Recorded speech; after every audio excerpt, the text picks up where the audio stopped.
Dax always thought supply runs were boring. Just a matter of hopping from one dustball planet to the next, dropping off crates of water purifiers and emergency rations, and maybe, if the stars aligned, getting a decent cup of synth calf before heading out again. But Talaris 5 had a way of defying expectations.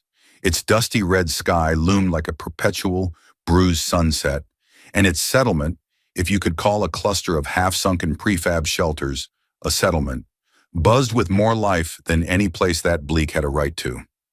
Dax's boots crunched over the cracked landing pad as he wrestled with the manifest in his hands. A small sign dangled precariously from a bent metal pole reading, "Welcome to Teleris 5, the galaxy's most hospitable dump." He snorted. At least someone here had a sense of humor.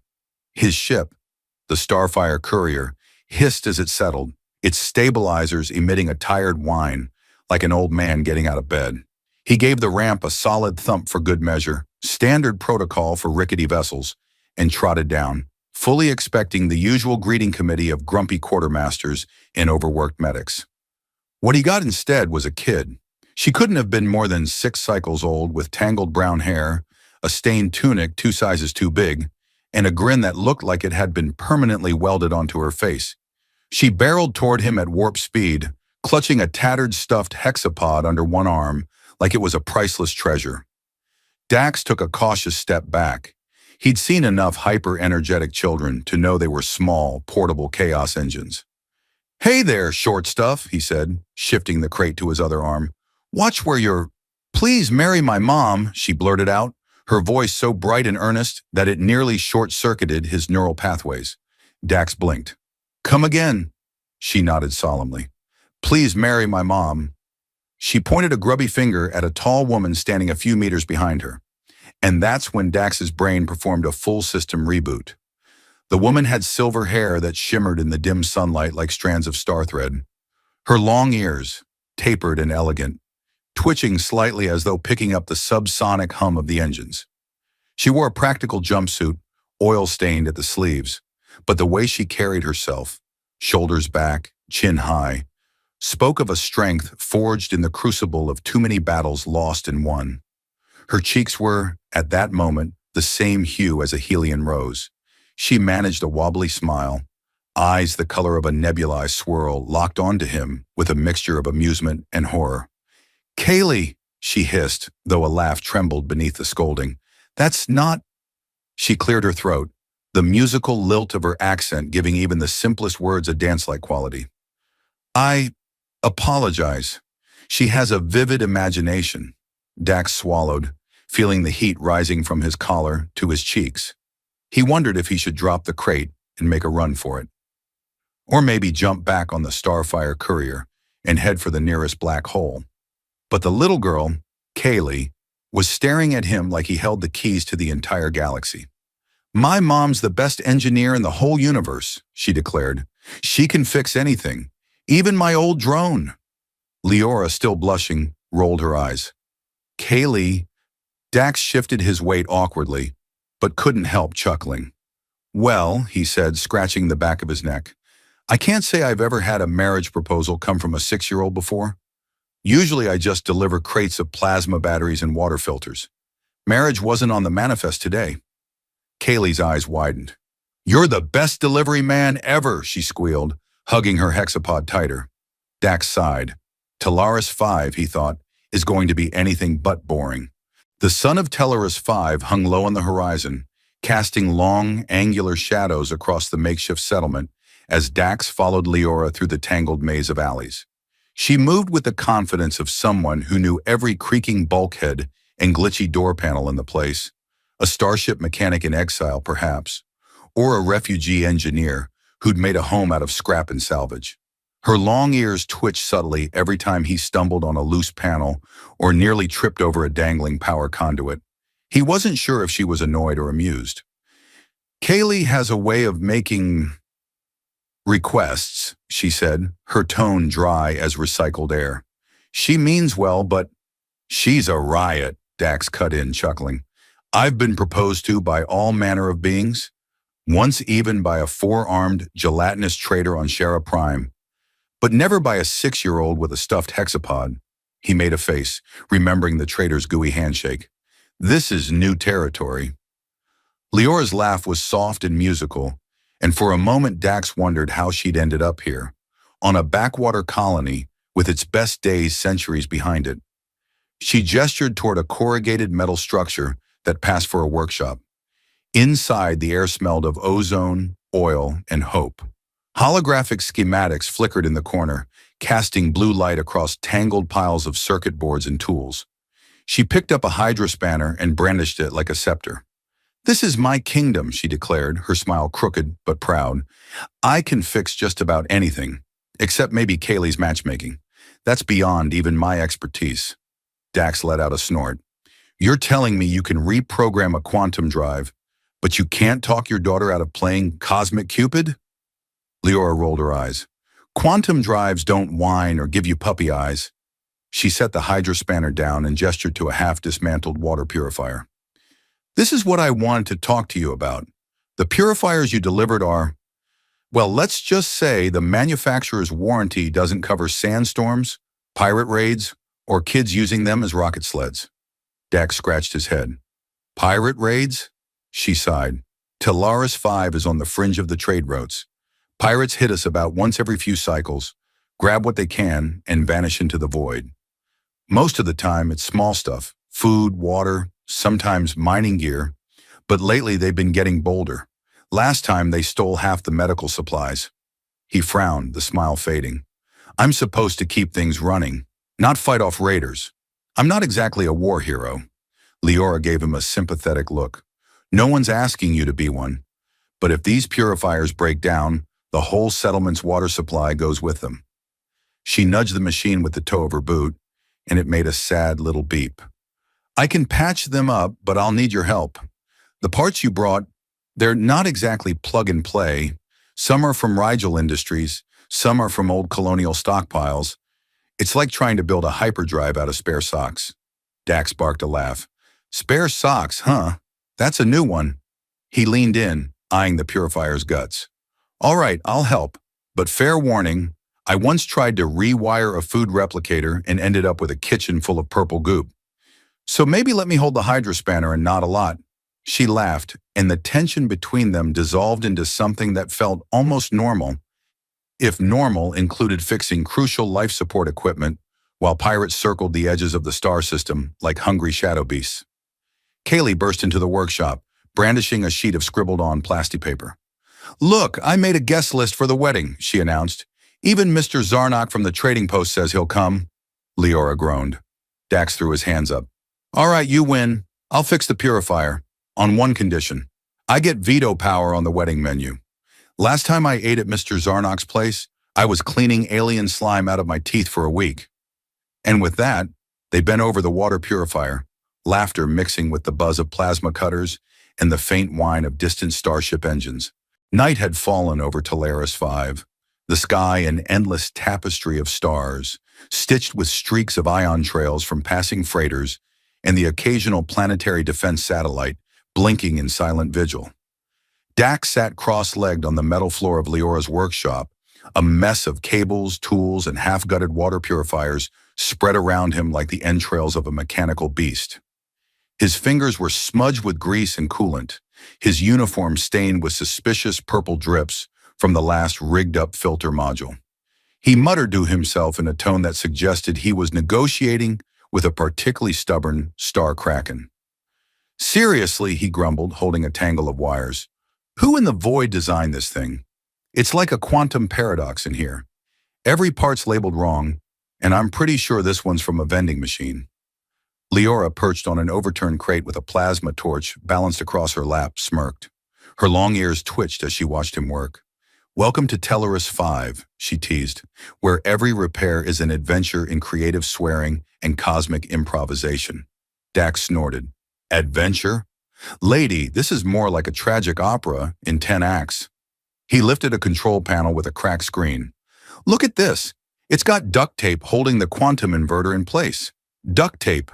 That's one step away from using chewing gum." She laughed, a warm musical sound that cut through the mechanical cacophony like a melody. "I warned you.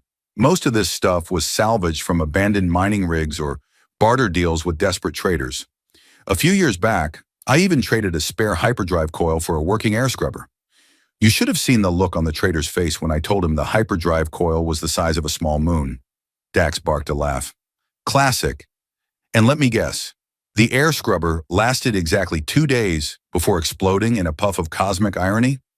3, she corrected with a wink. I'm an optimist. Kaylee darted in from the corridor, carrying a battered old drone missing half its casing and sporting an antenna that looked suspiciously like a bent coat hanger. She held it out like a prized relic. Look what I found, she cried, eyes wide with excitement. Can we fix it? It's got a hollow projector and everything. Dax groaned theatrically. Kid, I'm gonna need a vacation on a beach planet after this. He took the drone and gave it a cursory once-over. Well, it's not the worst thing I've ever seen. That was a replicator that tried to turn everything into kale salad. Leora grinned. Kale salad? You poor thing. She reached out to pat his shoulder, her fingers lingering just a second longer than necessary. Welcome to my world, Dax, where nothing's easy, but everything matters. He felt a warmth creep into his chest despite the chill of the night air. Yeah, well, I guess I'm stuck here a little longer. Might as well make myself useful. Besides, he added with a mock sigh, I hear there's a wedding to plan. Kaylee squealed in delight. Yay! Can we invite the space goats from the Northern Ridge? They always crash parties. Leora buried her face in her hands, laughter muffled. Kaylee, space goats are not on the guest list. They eat everything, including the guests. Dax grinned. Sounds like my kind of party. He turned his attention back to the water purifier, his fingers dancing across the control panel with a confidence he hadn't felt in ages. All right, let's see if we can get this old girl humming again. Outside, the settlement lay quiet under the stars, but in the workshop, lit by the gentle glow of flickering LEDs and the occasional spark from Dax's efforts, something alive thrummed in the air. Hope, humor, and the slow, steady beat of an unlikely team becoming something more than just strangers on a supply run. A frigid wind swept through Talaris V's outskirts, rattling loose panels and sending small, metallic scraps tumbling like desert tumbleweeds. The settlement's defense alarm, usually more ornamental than functional, sputtered to life in a pitiful series of beeps, its wiring so corroded it sounded more like a broken harmonica than a siren. Dax was elbow-deep in the water purifier's guts when the noise hit him, causing him to jump and nearly electrocute himself. Stars above, he yelped, clenching a sparking cable. I thought that was one of your space goats come to chew on me. Leora, standing nearby with a plasma cutter balanced like a sword across her shoulder, shot him a grin that made her long ears twitch. That's the perimeter alarm, she said, eyes darkening as she scanned the trembling glow panels overhead. It means someone, or something, tripped the sensors. Her fingers danced over the purifier's open access panel, flipping switches and rerouting power faster than Dax could say, I'll get my blaster. Kaylee, who had been drawing elaborate stick figure wedding plans on a plasti paper roll, perked up like a meerkat. Is it pirates? She asked, eyes alight with the kind of glee only a 6-year-old could muster at the thought of imminent danger. Can I fight them with my stuffed hexapod? She brandished the ragged toy like a fierce warrior's talisman. Dax tried to suppress a laugh, but failed. Hey, Kaylee, that hexapod looks like it's been through 3 supernovas and a plasma storm. Maybe let the grown-ups handle this one? Yeah? The external comm unit crackled to life with a voice like sandpaper dipped in engine grease. Incoming vessel, identify yourself, it croaked, the words drawn out and garbled. Leora tapped a control panel, and a flickering holoscreen sputtered to life, showing a grainy image of a ship descending through Talaris V's thin atmosphere. Its hull was scorched and patched with what looked like parts from a dozen different star systems. A pirate craft, Dax guessed, cobbled together with the desperation of raiders living off the fringe. Leora's eyes narrowed. They're here for supplies, she said. They always are. But this time, they're probably after your cargo. Her voice was calm, but her long ears quivered, betraying the tension simmering beneath. Dax straightened, wiping grease from his hands onto his already filthy uniform. Well, I didn't sign up for a firefight, he muttered, but I guess marriage proposals come with all sorts of fine print. He shot her a crooked smile, trying to lighten the moment. Tell me you've got a plan. Leora grinned, her teeth flashing in the dim light. Actually, I do. She darted to a wall panel, yanking it open to reveal a tangled mess of wires, conduits, and blinking modules. This settlement was built on an old mining colony, and the mechs they left behind are still functional, if you know how to sweet-talk them. Dax's eyes widened. Mining mechs? You mean those rusted giants with more attitude than a drunken space pirate? Exactly, she said, already patching cables and reconfiguring power nodes. They're slow and clunky, but with the right boost from your spare parts, we can turn them into a pretty effective welcome committee. Kaylee squealed. Battle mechs! She danced in a circle, nearly toppling a crate of hydrospanners. This is the best wedding ever! Dax rolled his eyes. Kid, remind me to never get on your bad side. He grabbed his toolkit and set to work, his hands moving on autopilot. Outside, the shadows of the pirate ship loomed closer, its engines whining like a star dragon with a toothache. And there, in the flickering half-light of the workshop, they fought to bring the ancient mechs back to life, laughter mixing with the whir of machinery and the distant hum of trouble descending from the skies. The mining mechs lumbered to life like prehistoric beasts awakening from a millennium-long nap, their servos creaking in protest as Leora's deft fingers coaxed their systems online. Sparks cascaded in small showers every time Dax fumbled with a connector, his cheeks smeared with a bright streak of coolant that gave him the unfortunate look of a failed circus performer. He didn't care. If these mechanical dinosaurs could scare off the pirates long enough for the outpost to breathe again, he'd happily play the clown. Outside, the red sky had deepened to a murky purple, casting the settlement in an eerie glow. The pirate ship loomed just beyond the perimeter, its hull a patchwork quilt of battle scars and scavenged panels. Dax's stomach churned at the sight, but he forced himself to focus on the mech's control unit in front of him.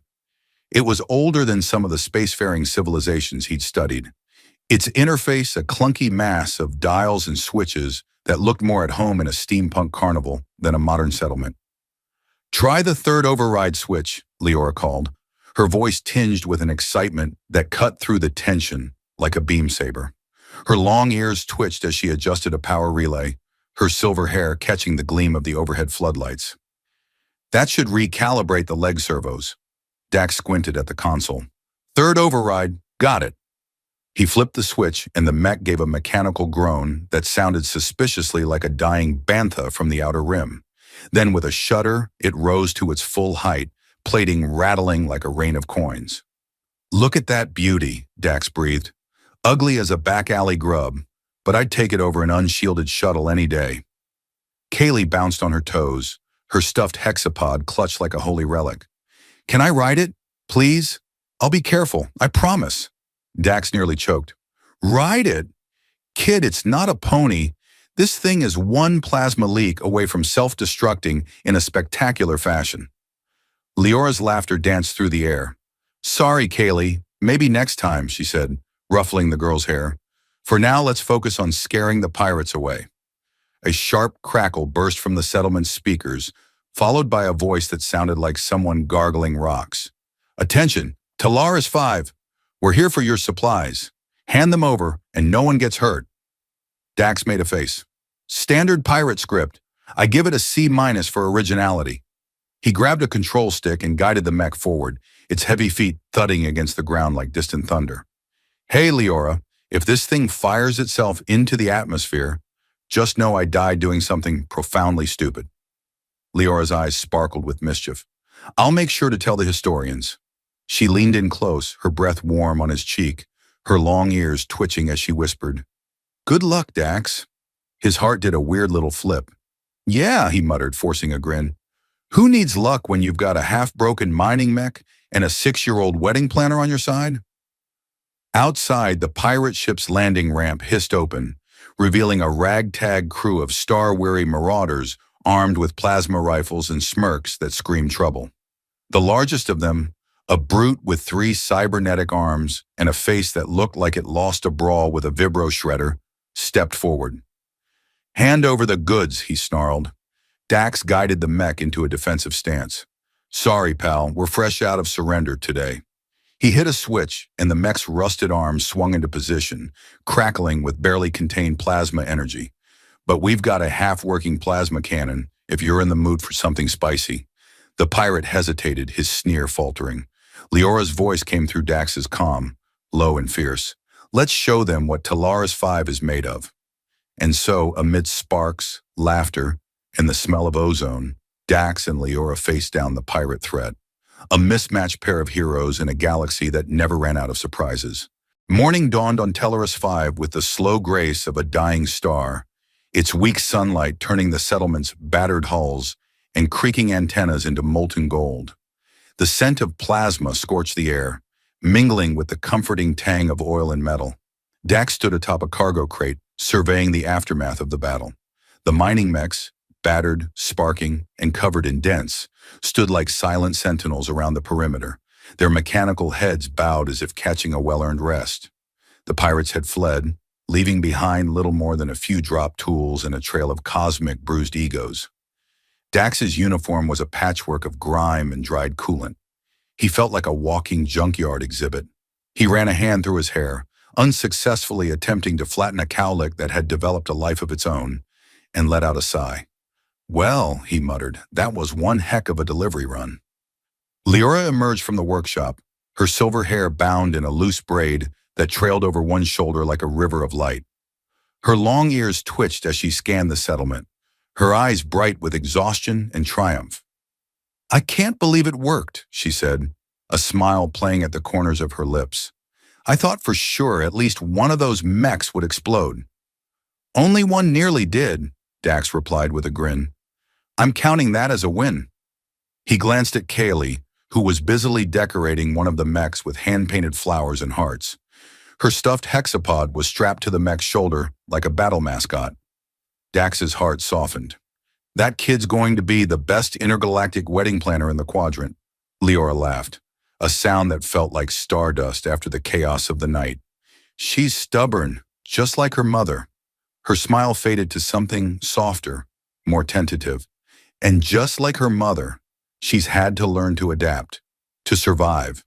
This place, she gestured at the patchwork settlement, at the water purifier humming quietly now, at the mechs standing guard. It's not much, but it's home. Dax nodded, his throat suddenly tight. Yeah, I guess I didn't realize how much home meant until now. He looked at her, really looked at her, noticing the strength in her gaze, the way her long ears flickered when she was thinking. I came here to drop off supplies and I ended up, well, let's just say I got more than I bargained for. Leora's eyes shimmered, twin nebulae swirling with unspoken emotion. I'm glad you did, she whispered. Then she squared her shoulders, that familiar resilience radiating from her like a supernova. So, Captain Courier, what's next for you? Another planet? Another adventure? Dax grinned, but this time it was slower, warmer. Maybe, he said.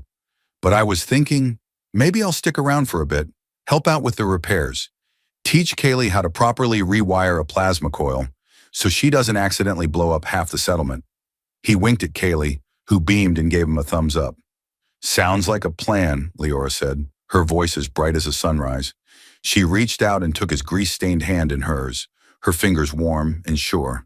Besides, someone's got to keep you from turning the food replicator into a kale salad machine again. Dax laughed, a rich, genuine sound that echoed through the settlement. Yeah, I guess every hero needs a partner in crime. He squeezed her hand, feeling a spark of something new and real ignite between them. He glanced around the settlement, the mechs, the kids, the laughter beginning to return, and for the first time in a long time, he felt like he belonged. As the sun rose higher, casting its glow across the battered but unbroken settlement, Dax and Leora stood together, ready to face whatever the galaxy threw at them next. Because in a place like Talaris 5, every day was an adventure, and some delivery runs changed your life forever.